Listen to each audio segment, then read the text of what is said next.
One of the ways to make sure that the classical period doesn't reduce to a jumble of separate items is, of course, to make sure we emphasize appropriate amounts of comparison. And these comparisons are enlightening in, on the whole, highlighting some of the crucial differences among the classical traditions as they emerged in this period. China, for example, compared to India, is a markedly secular culture. Classical China would generate the Confucian ideology, which is the most important single ideological statement in the East Asian tradition.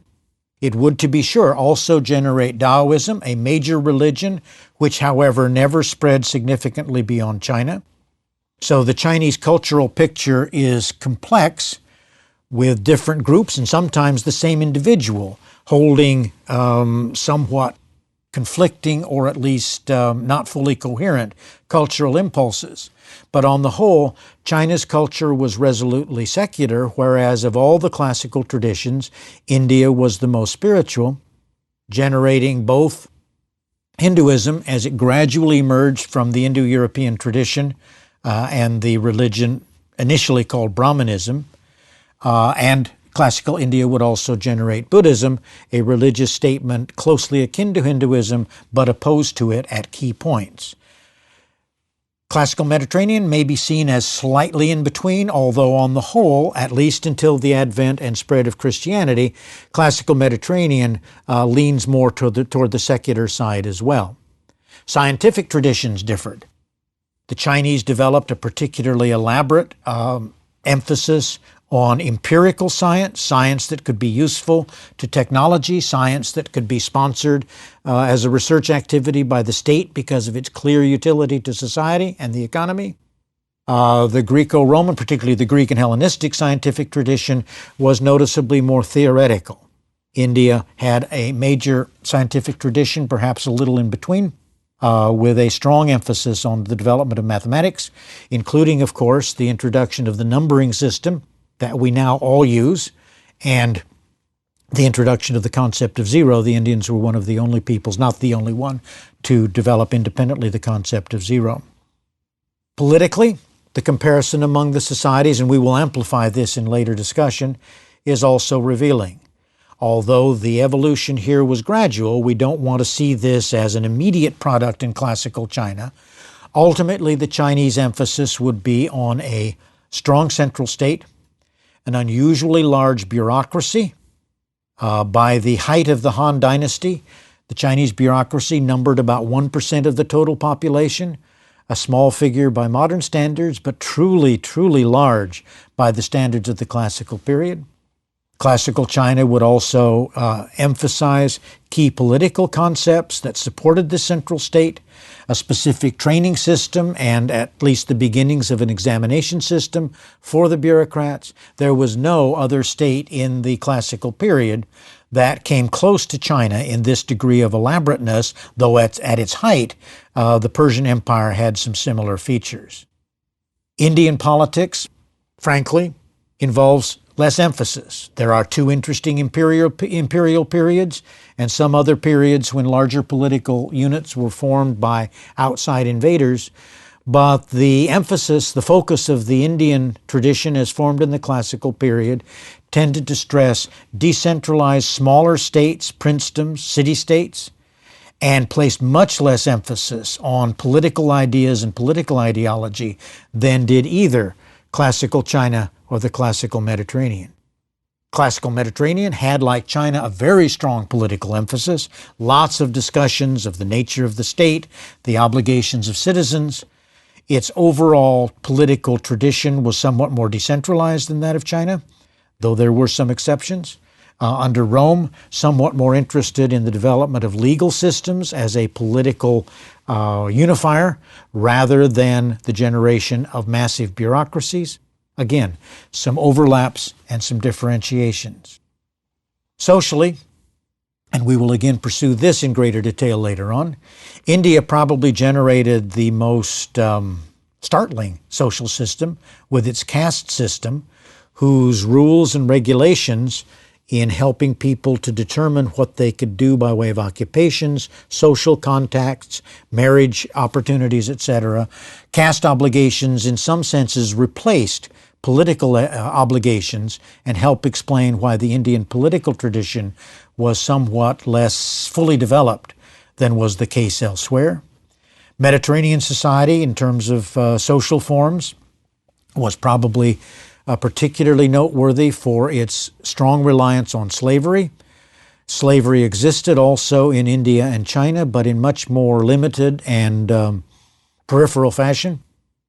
Classical China, under Confucian thinking, developed a fairly strong sense of social hierarchy based on the notion of rule by wise people, the upper class, with lower classes emphasizing deference, emphasizing productive activities, a social structure that permitted a little bit of mobility, but with a corresponding emphasis on hierarchy and reciprocal obligation.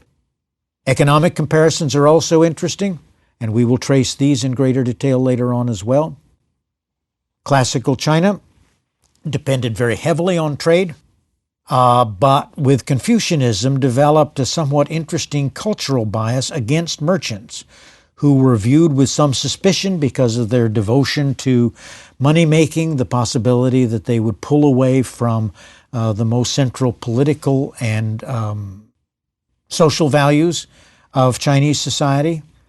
India placed the most unambiguous emphasis on merchant activities. Merchants formed the third highest caste, and of all of the classical civilizations, India was particularly elaborate in its emphasis on foreign trade and its encouragement for merchants from various parts of India, but particularly the south, its encouragements of merchants to use the Indian Ocean as an artery for trade with other societies.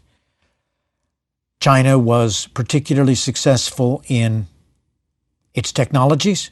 There's no question that in this period and for several periods thereafter, China would be the most important single source of technological innovation in the world as a whole, and for a long time, a pattern was established by which technologies initially introduced in China would percolate westward gradually through trade, contacts, and military activities.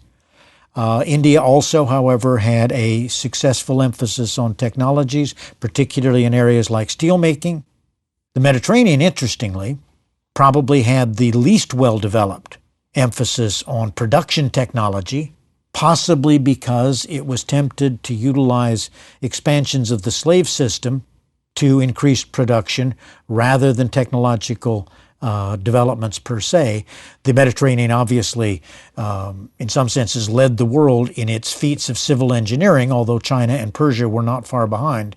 But its production technology was not one of the society's great strengths. Okay, obvious point. Even the shorthand form suggests the possibility and desirability of using comparison to highlight some of the interesting differences in flavor of these classical societies and the ways in which some fairly similar opportunities could be defined in such different fashions.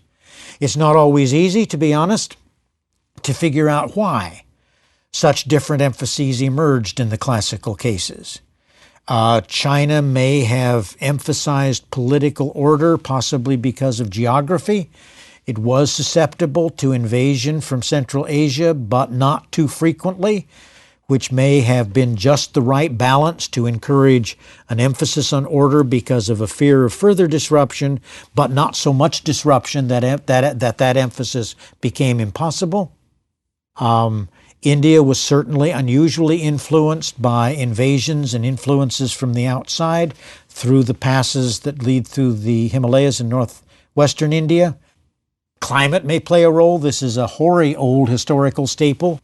But India's culture, its emphasis on artistic sensuality, its emphasis on religious fervor, could conceivably have something to do with climate factors, with the heat of many areas of India during the spring and summer, with the irregularity of the arrival of periods of heavy rain. I mean, one is fishing here.